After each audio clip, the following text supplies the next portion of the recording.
அதெல்லாம் கரண்ட் இல்லாம புழுக்கத்துல படுக்குமோன்னு நினைச்சேன். நல்ல வேளை கரண்ட் சீக்கிரம் வந்துருச்சு. அண்ணா அந்த ரூம் ஓகே தானே? ஓகே தான்ப்பா. அண்ணா பாண்டியா தானே இருக்கும். எனக்கும் ஃபோன் பண்ணிருக்கான். நான் லேட்டா தானே பார்த்தேன். எடுத்து பேசுறு, இல்ல டென்ஷன் ஆயிடுவான். டேய் அனிஷ் ஃபோன் பண்றான்டா. அனிஷா? நம்ம வர வழியில கூப்பிட்டோம்ல, அதான் அடிக்கிறான் போல. எடுத்து பேசுன. ஹலோ அனிஷ். சொல்லுங்க பையா, கால் பண்ணிருக்கீங்க? இல்ல பக்கத்துல ஆளுங்க இருந்தாங்க, அதான் எடுக்க முடியல. சொல்லுங்க பையா. அனிஷ், நாங்க உங்க கிராமத்துல தான் இருக்கோம் அனிஷ். பித்தா வந்துட்டீங்களா? ஆமா ஆமா. நான் சோழன் நிலா எல்லாரும் காலையில பாட்னா இருக்குல்ல, அங்க வந்துட்டு அங்கிருந்து ஒரு வண்டி பிடிச்சி திட்டாக்கு வந்துட்டோம். உங்க வீடு எங்க இருக்குன்னு தெரியாம தேடி தேடி அலைஞ்சிட்டு இருந்தோம் அனிஷ். அப்பதான் உனக்கு ஃபோன் பண்ண, நீ எடுக்கல. சரின்னு பக்கத்துல ஒரு ஹோட்டல்ல ரூம் போட்டு தங்கி இருக்கோம். ஹோட்டல் பேர் என்ன பையா? ஹோட்டல் பேரா? ஹோட்டல் பேர் என்னடா? சட்டா ஃபேமிலி ரெஸ்டாரண்ட் அனிஷ். சரி பையா, நீங்க அங்கேயே இருங்க, நான் காலையில உங்களை வந்து பாக்குறேன். சரி அனிஷ் வந்துரு. சந்தா நல்லா இருக்கா?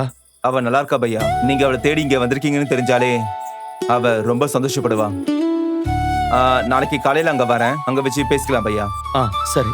என்னால ரொம்ப நேரம் பேச முடியாது, நான் வைக்கிறேன். காலையில கரெக்டா ஒரு 10 மணிக்கு நான் வந்துடுறேன். சரி சரி அனிஷ். சரி. என்ன பாத்தியாண்ணே, உனக்கு சந்தாவை பார்க்கணும் விதி இருக்குண்ணே. நான் சொன்னது நடக்கும் பாரு. நம்ம போகும்போது சந்தாவோட தான் திரும்ப போக போறோம். ஆமாண்ணே. அண்ணே அனிஷா இருக்கு போது நான் எடுத்து பேசுனேன். ஏய் பாண்டி கால் பண்றான்டா. பாண்டியா? சரி நான் பேசிட்டு வந்துடுறேன்.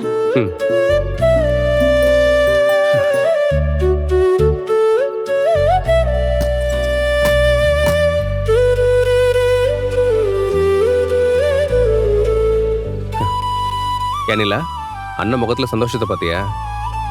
என்னதான் நம்ம இங்க வந்ததை நினைச்சு அண்ணன் பயந்தாலும் நாளைக்கு சந்தாவை பார்க்க போறேன்னு தெரிஞ்சதும் எப்படி சிரிக்குது பாரு. கரெக்ட் தான் சோழன். லவ்வரை பார்க்க போறேன்னு தெரிஞ்சதுக்கு அப்புறம் சந்தோஷம் வராம இருக்குமா? எனக்கெல்லாம் வேலையை முடிச்சுட்டு வீட்டுக்கு வந்து உன்னை பார்த்தாதான் நிம்மதியாவே இருக்கும். பாவம் அண்ணனும் அப்படித்தானே.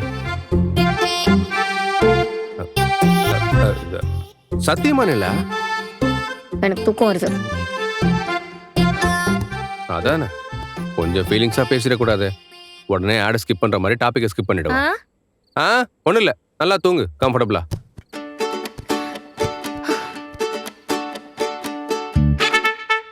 அம்மா நீங்க எங்க படுப்பீங்க? நல்லா நடு பெட்ல படுத்துட்டு நீ எங்க படுப்பேன்னு கேக்குற? ரிசப்ஷனுக்கு ஃபோன் பண்ணி எக்ஸ்ட்ரா பெட் சொல்லவா? வேணாம், அதெல்லாம் நான் பாத்துக்கிறேம்மா, நீ படு. என்னைக்கு நிலைமை மாறப்போதோ தெரியல.